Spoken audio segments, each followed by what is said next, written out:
Hey everybody, it's about 4 a.m. and I need to go to bed. But I am up, I'm working on a book, and I began to think about parental estrangement. And it's amazing how this particular generation, meaning the Gen Zers and the millennials, how they pride themselves on being woke and being informed and being aware and all these other things, definitely an upgraded version of us, I guess they believe.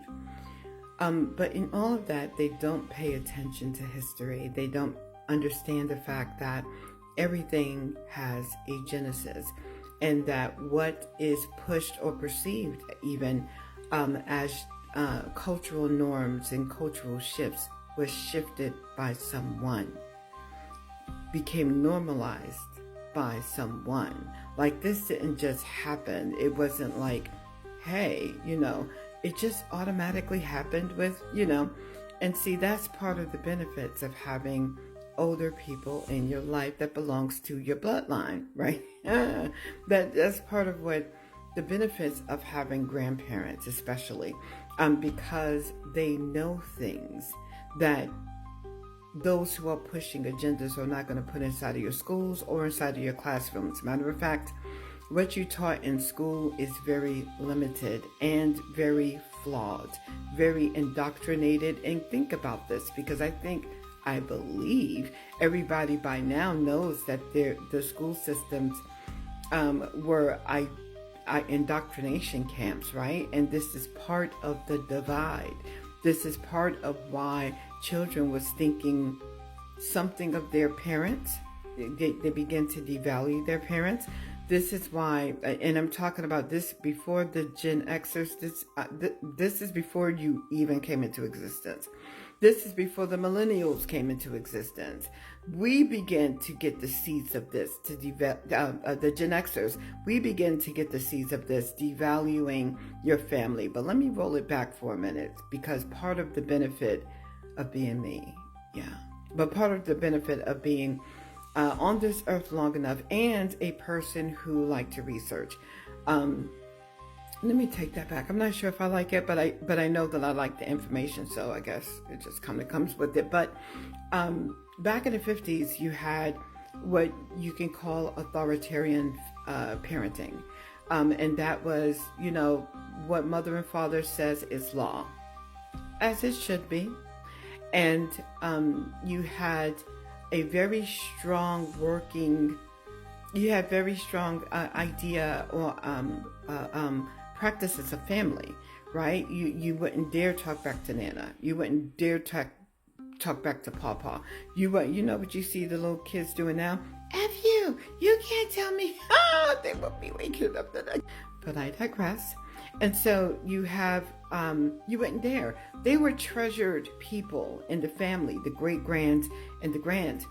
And then you had also about 80 to 90% like families. You didn't have divorce then. Right now, divorce comes, you could just like pretty soon it'll be like go to your local grocery store and purchase a divorce, because that's what's happening. That's where we're trending, rather. But back then, you didn't have that type of divorce. Divorce was a very big deal. Why was it a big deal? Why couldn't you just go online and get a no-fault divorce? With very reconcilable, different. Why couldn't you do that? Because they understood you were breaking up the family. And if you're breaking up the family, then you're messing with legacy, you're messing with generations, and you're messing with the fabric of society. Truth don't need you to agree for it to be true. And so then you had, in the 60s, all of a sudden you had radical rebellion. You had, You had the sexual revolution occurred in the 1960s. Because prior to then, believe it or not, for some, you was not having, it was shunned upon to have sex outside of the confines of marriage as it was designed to be.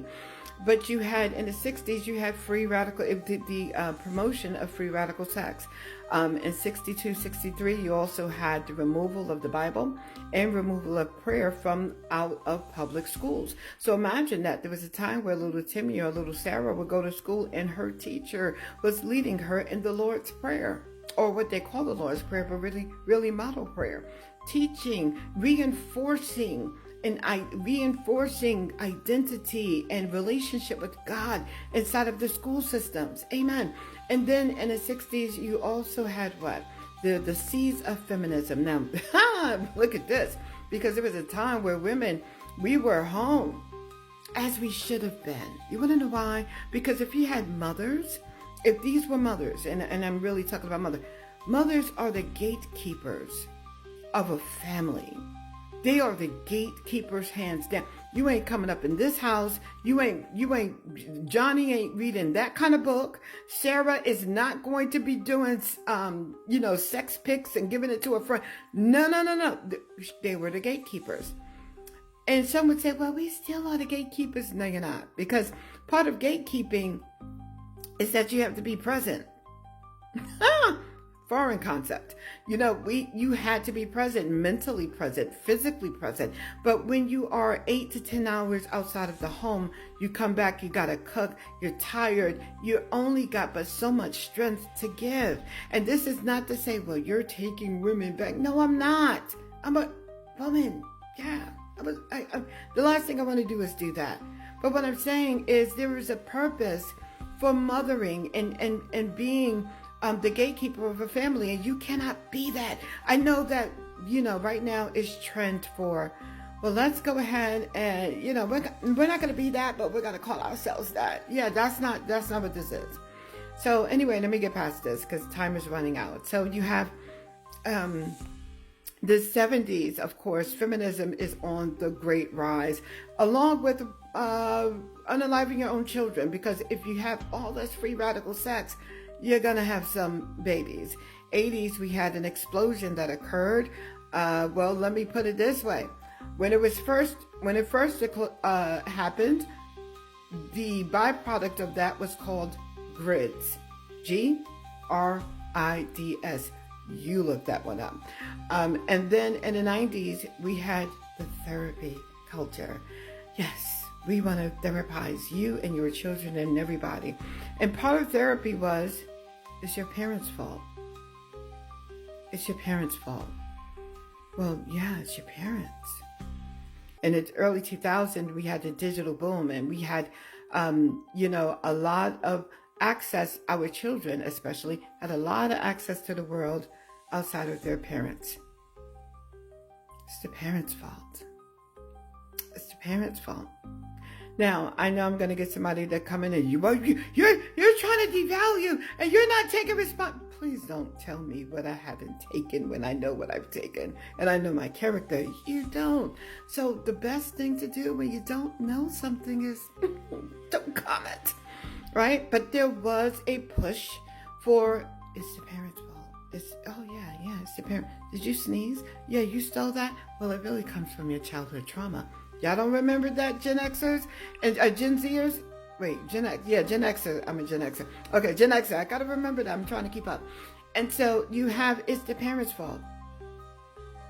And now we have a bunch of children that now believes that it's your fault. You didn't, I fell yesterday. And if you were there more for me, well, we wasn't there more because of all the trends that was happening. And it led us now to a grossly divided family. And what are the Gen Xers probably, Gen Zers and millennials are probably saying? I'm going to be better than my parents. Identical to what we said about the boomers. And so when you think that you're having just an independent thought, chances are it's not that independent. Go back to the Genesis, do your history. That's the benefit of having parents and grandparents, because they know history, they lived it. You didn't. So they can teach you stuff that the people who are trying to press on with their Genesis and their experiments and their agendas, that they want you to believe, and you can take it or not. God bless. Just my thoughts.